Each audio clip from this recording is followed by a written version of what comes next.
மாவட்டம் திருபுவனம் அருகே மின்சாரம் தாக்கி உயிரிழந்த சிறுமியின் குடும்பத்திற்கு இழப்பீடு வழங்க கோரி உறவினர்கள் சாலை மறியலில் ஈடுபட்டனர். மடப்புரம் அருகே உள்ள பத்ரகாளியம்மன் கோயிலுக்கு ராஜ்குமார் என்பவர் தனது குடும்பத்தினருடன் சென்றுள்ளார். இதற்கிடையில் அவரின் 8 வயது மகள் இயற்கை உபாதையை தணிக்கும் பொருட்டு மறைவான இடத்திற்கு சென்றுள்ளார். அப்போது அங்கு மின்கசிவு இருந்த மின்கம்பியை எதிர்பாராத விதமாக தொட்டதால் மின்சாரம் பாய்ந்து சிறுமி உயிரிழந்தார். இந்நிலையில் சிறுமியின் உயிரிழப்பிற்கு கோயில் நிர்வாகம் உரிய இழப்பீடு வழங்க வேண்டும் என உறவினர்கள் வலியுறுத்தினர். அதிகாரிகளின் பேச்சுவார்த்தைக்கு பின்னர் மானாமதுரை சாலையில் மறியலில் ஈடுபட்டிருந்தவர்கள் கலைந்து சென்றனர்.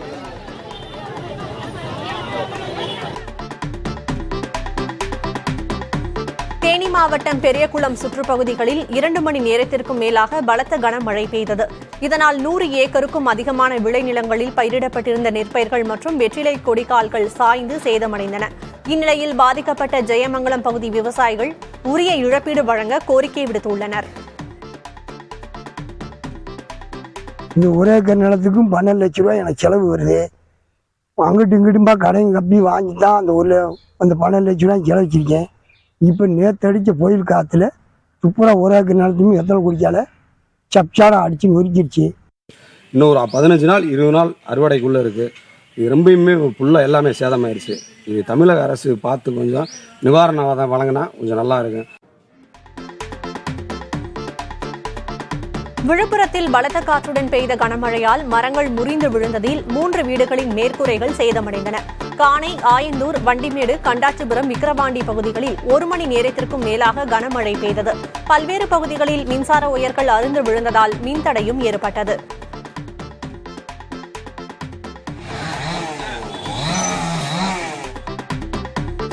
ஈரோடு மாவட்டம் கடம்பூர் மலைப்பகுதியில் ஊருக்குள் சுற்றித் திரியும் காட்டு யானையால் மக்கள் அச்சமடைந்துள்ளனர். சத்தியமங்கலம் புலிகள் காப்பக வனப்பகுதியில் இருந்து வெளியேறி ஊருக்குள் உலாவரும் யானை அங்குள்ள பயிர்களை சேதப்படுத்தி வருகிறது. இந்நிலையில் எக்கத்தூர் வனப்பகுதியில் இருந்து வெளியேறிய ஒற்றை யானை ஊருக்குள் நுழைந்தது. சிறிது நேரம் ஊரில் சுற்றிய யானை விவசாய தோட்டங்கள் வழியாக மீண்டும் வனப்பகுதிக்குள் சென்றது.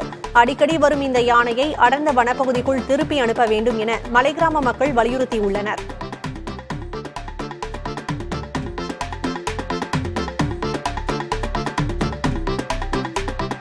சேலம் மாவட்டம் ஆத்தூர் அருகே ஆனைவாரி முட்டல் நீர்வீழ்ச்சியில் ஏராளமான சுற்றுலா பயணிகள் குளித்து மகிழ்ந்தனர்.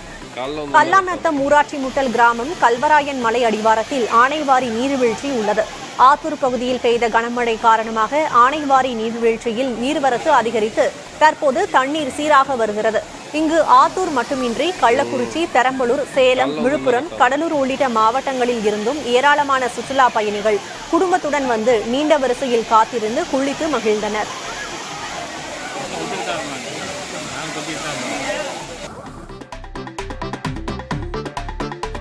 வேலூர் மாவட்டம் சத்துவாச்சாரியில் ஆஞ்சநேயர் கோயிலில் 408 தேங்காய்களை உடைத்து பாஜகவினர் வழிபாடு நடத்தினர். மக்களவைத் தேர்தலுக்கான வாக்கு எண்ணிக்கை நாளை நடைபெறவுள்ள நிலையில் 400க்கும் மேற்பட்ட தொகுதிகளில் பாஜக வெற்றி பெற வேண்டி இந்த வழிபாடு நடத்தப்பட்டது.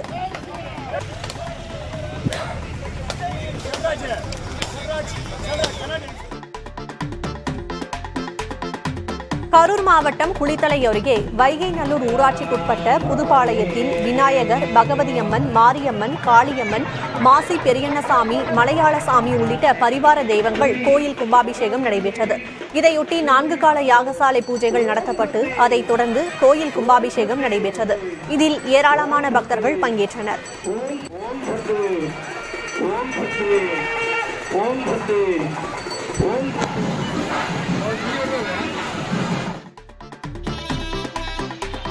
சேலத்தில் மதுபோதையில் இருந்த நபர் அரசு பேருந்தின் முன்பாக படுத்துக்கொண்டு காவலர்களிடம் வாக்குவாதத்தில் ஈடுபட்டார். மதுபோதையில் இருந்தவர் திருவண்ணாமலை செல்லும் பேருந்தில் ஏற முயன்றுள்ளார். அவரை பேருந்தில் ஏற்ற மறுத்ததாக தெரிகிறது. இதனால் தன்னை ஏன் பேருந்தில் ஏற்றவில்லை என கூறி பேருந்தின் முன்பாக படுத்துக் கொண்டார். அப்போது அங்கு வந்த பெண் காவலர்கள் அவரை எழுந்து போக சொல்லியும் வெகு நேரமாக வாக்குவாதத்தில் ஈடுபட்டார்.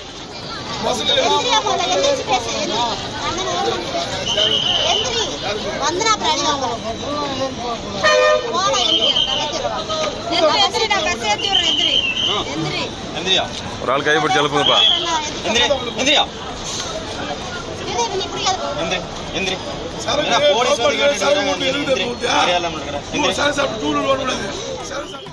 பொறுமை இழந்த காவல்துறையினர் ஒரு கட்டத்தில் அவரை பிடித்து காவல் நிலையத்திற்கு அழைத்துச் சென்றனர்.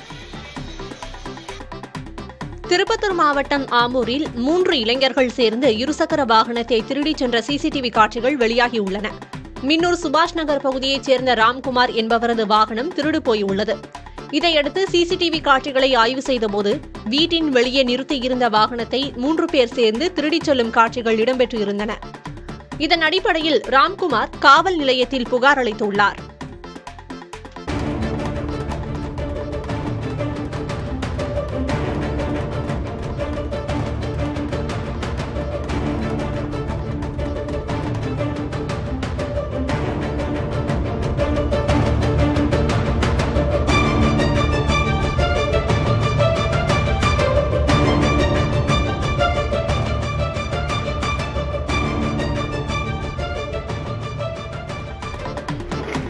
தூத்துக்குடியில் டாஸ்மாக் கடையின் பூட்டை உடைத்து முகமூடி அணிந்த நபர் கொள்ளையில் ஈடுபடும் சிசிடிவி காட்சிகள் வெளியாகியுள்ளன.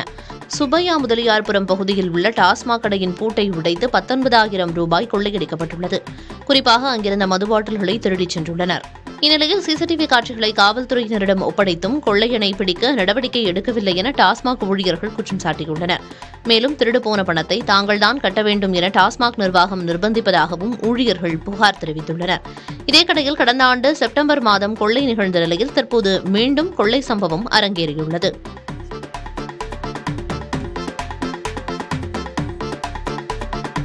ராமநாதபுரத்தில் இருந்து இலங்கைக்கு கடத்த இருந்த 60 லட்சம் ரூபாய் மதிப்பிலான பீடி இலைகளை காவல்துறையினர் பறிமுதல் செய்துள்ளனர். அஞ்சைக்கர் கடற்கரை பகுதியில் சந்தேகத்திற்கிடமாக வகையில் 2 வாகனங்கள் நின்று கொண்டிருப்பதாக மீனவர்கள் தகவல் தெரிவித்துள்ளனர். அதன் அடிப்படையில் அங்கு சென்ற காவல்துறையினர் சோதனை மேற்கொண்டனர். அப்போது அங்கிருந்தவர்கள் தப்பிச் சென்ற நிலையில் வாகனங்களை விட்டுச் சென்றனர். அதில் 80 மூட்டைகளில் பீடி இலைகளை பதுக்கி வைத்திருந்தது தெரியவந்தது. இதையடுத்து தப்பியோடிய நபர்களை தேடி வருகின்றனர்.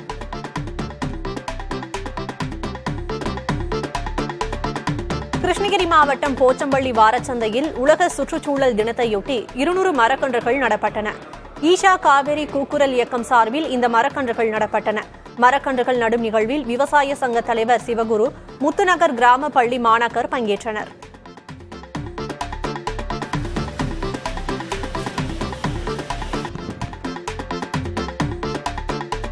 புதுச்சேரியில் மறைந்த முன்னாள் தமிழக முதல்வர் கலைஞர் கருணாநிதியின் 101வது பிறந்தநாள் விழா கொண்டாடப்பட்டது. புதுச்சேரி சட்டசபையில் அலங்கரித்து வைக்கப்பட்டிருந்த கருணாநிதியின் உருவப்படத்திற்கு அரசு சார்பில் முதலமைச்சர் ரங்கசாமி, சபாநாயகர் செல்வம், அமைச்சர் லட்சுமி நாராயணன் ஆகியோர் மலர்தூவி மரியாதை செலுத்தினர். தொடர்ந்து சட்டமன்ற எதிர்க்கட்சித் தலைவர் சிவா தலைமையில் திமுக சட்டமன்ற உறுப்பினர்கள் மற்றும் கட்சியினரும் மலர்தூவி மரியாதை செலுத்தினர்.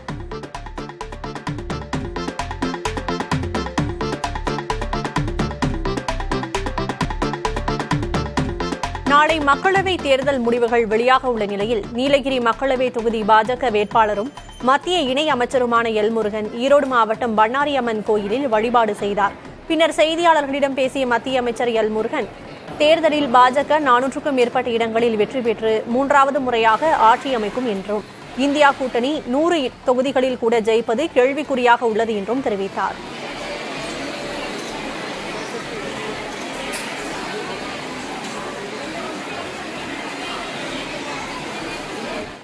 அவர் ஒரு சினிமா நடிகராக மட்டும்தான் நம்ம பார்க்கணும், ஒரு என்டர்டெயின்மெண்ட் நடிகராக மட்டும்தான் பார்க்கணும். ஆனால் பிரகாஷ்ராஜ் தொடர்ந்து பிரதமரை விமர்சிப்பதை ஏற்றுக்கொள்ள முடியாது. பிரதமரனுடைய வளர்ச்சியை அவர் பார்க்க வேண்டும், இந்த நாட்டினுடைய வளர்ச்சியை பார்க்க வேண்டும். இந்த நாடு இந்த 10 ஆண்டுகளில் எந்த அளவுக்கு முன்னேறி இருக்கிறது என்பதை அவர் பார்க்க வேண்டும். அதை விட்டுட்டு கண்மூடித்தனமாக விமர்சனம் என்பதை நிறுத்திக் கொள்ள வேண்டும். சிவகங்கை மாவட்டம் காளையார் கோயில் அருகே தொலைக்காட்சி பெட்டி வெடித்து தீ விபத்து ஏற்பட்டதில் வீடு முற்றிலும் எரிந்து சேதமடைந்தது. வீட்டில் இருந்தவர்கள் உடனடியாக வெளியேறியதால் உயிர் சேதம் தவிர்க்கப்பட்டது. மரவமங்கலம் கீழத்தெரு பகுதியைச் சேர்ந்த ராமன் தனது குடும்பத்தினருடன் டிவி பார்த்துக் கொண்டிருந்த போது திடீரென டிவி வெடித்து வீட்டில் தீ பற்றியது. இதுகுறித்து தகவல் அறிந்து வந்த தீயணைப்புத் துறையினர் தீயை அணைத்தனர்.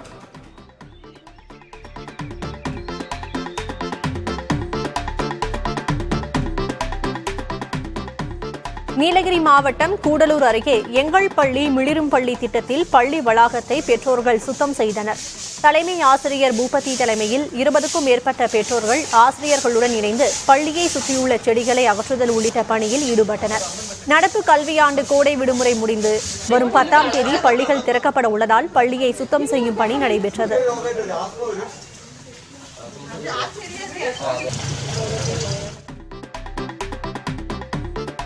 வேலூரில் குடிநீர் கேட்டு பொதுமக்கள் சாலை மறியலில் ஈடுபட்டனர். 40வது மாநகராட்சிக்குட்பட்ட பகுதியில் கடந்த 1 மாதமாக குடிநீர் வழங்கப்படவில்லை என கூறப்படுகிறது. இதனால் மக்கள் பணம் கொடுத்து குடிநீர் வாங்கும் அவல நிலைக்கு தள்ளப்பட்டுள்ளனர். இதுகுறித்து அதிகாரிகளிடம் கூறியும் நடவடிக்கை எடுக்காததால் வேலூர் சதுப்பேரி சாலையில் காலி குடங்களுடன் அமர்ந்து மக்கள் சாலை மறியலில் ஈடுபட்டனர். குடிநீர் வழங்கப்படும் என அதிகாரிகள் உறுதியளித்ததை அடுத்து கலைந்து சென்றனர்.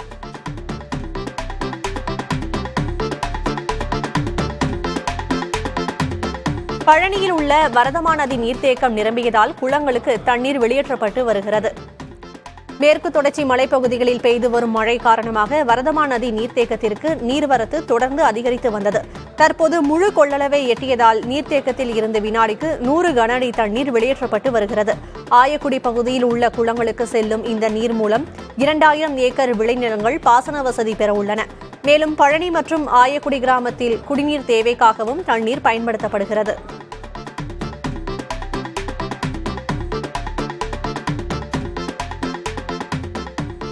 மேட்டூர் அணையின் நீர்மட்டம் 45 அடியாக சரிந்துள்ளதால் பாசனத்திற்கான தண்ணீர் நிறுத்தப்பட்டுள்ளது.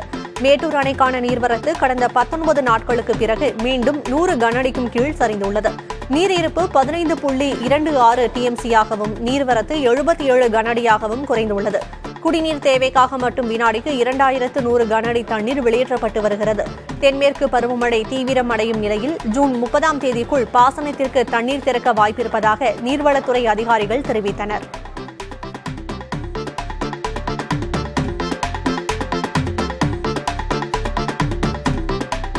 காஞ்சிபுரம் மாவட்டத்தில் இடியுடன் கூடிய மழை பெய்தது. 3 நாட்களாக வெயிலின் தாக்கம் அதிகரித்து காணப்பட்ட நிலையில் திடீரென கருமேகங்கள் சூழ்ந்து பரவலாக மழை பெய்தது. குறிப்பாக ஸ்ரீபெரும்புதூர், சுங்குவார் சத்திரம், இருங்காட்டுக்கோட்டை, ஒரகடம் உள்ளிட்ட பகுதிகளில் அரை மணி நேரத்திற்கும் மேலாக மழை பெய்தது.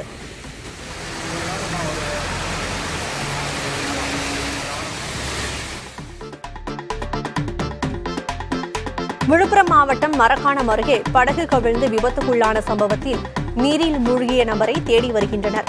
எக்கியர்குப்பம் மீனவ கிராமத்தைச் சேர்ந்த குமார் என்பவர் தனது ஃபைபர் படகில் மகனுடன் மீன்பிடிக்க சென்றுள்ளார். அப்போது கடல் சீற்றத்தின் காரணமாக படகு கடலில் கவிழ்ந்து விபத்துக்குள்ளானது. இதில் குமாரின் மகன் நீந்தி கரை சேர்ந்துள்ளார். இந்நிலையில் கடலில் மூழ்கி மாயமான குமாரை தேடும் பணியில் சக மீனவர்கள் ஈடுபட்டுள்ளனர். மேலும் இந்த சம்பவம் தொடர்பாக கடலோர காவல் படையினர் விசாரித்து வருகின்றனர்.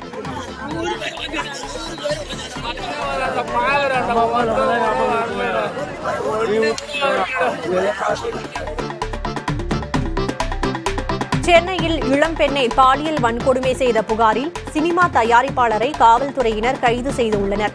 தனது தயாரிப்பு நிறுவனத்தில் பணிபுரியும் பெண்ணை பாலியல் வன்கொடுமை செய்ததாக சினிமா தயாரிப்பாளரான முகமது அலி என்பவர் மீது புகார் அளிக்கப்பட்டுள்ளது. கருக்கலைப்பு செய்ததுடன் 5 லட்சம் ரூபாய் பணம் பெற்று மோசடி செய்ததாக பாதிக்கப்பட்ட பெண் அம்பத்தூர் அனைத்து மகளிர் காவல் நிலையத்தில் புகார் அளித்துள்ளார். அதன் அடிப்படையில் முகமது அலியை காவல்துறையினர் கைது செய்தனர்.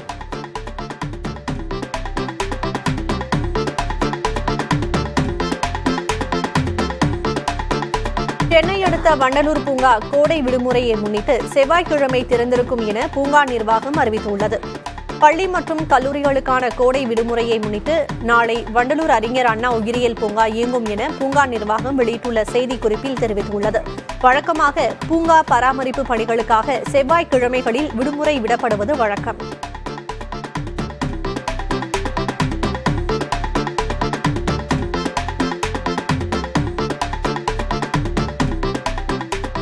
சேலம் மாவட்டம் ஏத்தாப்பூரில் அமைந்துள்ள முத்துமலை முருகன் கோயிலில் அதிமுக பொதுச் செயலாளர் எடப்பாடி பழனிசாமி சுவாமி தரிசனம் செய்தார். முன்னதாக கோயில் நிர்வாகம் தரப்பில் அவருக்கு உற்சாக வரவேற்பு அளிக்கப்பட்டது. தொடர்ந்து வேலுடன் சன்னதியை சுற்றி வந்து தியான மையத்தில் அமர்ந்து 10 நிமிடம் தியானம் மேற்கொண்டார். இதனையடுத்து பொதுமக்களுக்கு அன்னதானம் வழங்கினார். எடப்பாடி பழனிசாமியை கண்டதும் மக்கள் ஆர்வத்துடன் புகைப்படம் எடுத்துக் கொண்டனர்.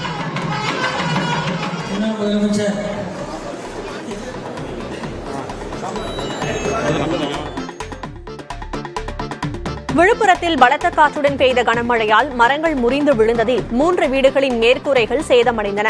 கானை, ஆயந்தூர், வண்டிமேடு, கண்டாச்சிபுரம், விக்கிரமாண்டி பகுதிகளில் 1 மணி நேரத்திற்கும் மேலாக கனமழை பெய்தது. பல்வேறு பகுதிகளில் மின்சார ஒயர்கள் அறுந்து விழுந்ததால் மின்தடையும் ஏற்பட்டது.